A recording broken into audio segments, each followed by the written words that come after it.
Tinch osmon bu kimningdir bedor tunlari evaziga.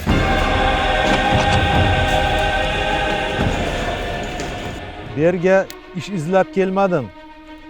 Bu yerga vatanimga xizmat qilish uchun keldim. Kerak bo'lsa, jonimni ham ayamayman. Bu yo'l oson emas, lekin bu men uchun sharaf va g'urur. Qadam tashlayotganimda yonimdagi safdoshimni ko'raman. Ko'z oldimga oilam keladi. Shu payt meni charchashga haqqim yo'q deyman o'zimga o'zim. Chunki men yolg'iz emasman.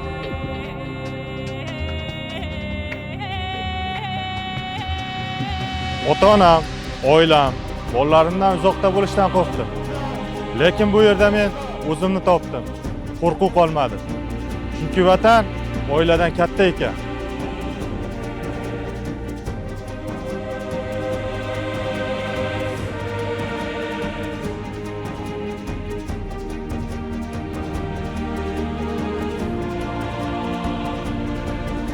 Tinchlik bu oilam, farzandlarimning qo'rqmasdan uxlashi.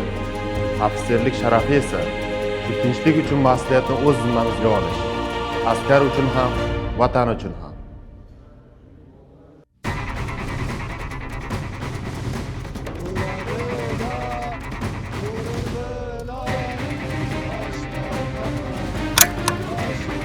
Qurol do'st emas, u mas'uliyat.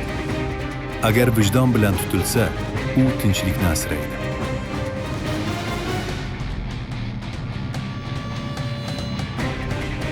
Biz qahramon emasmiz. Biz shunchaki vatanimizni sevamiz. Agar kerak bo'lsa, qahramon bo'lishga tayyormiz.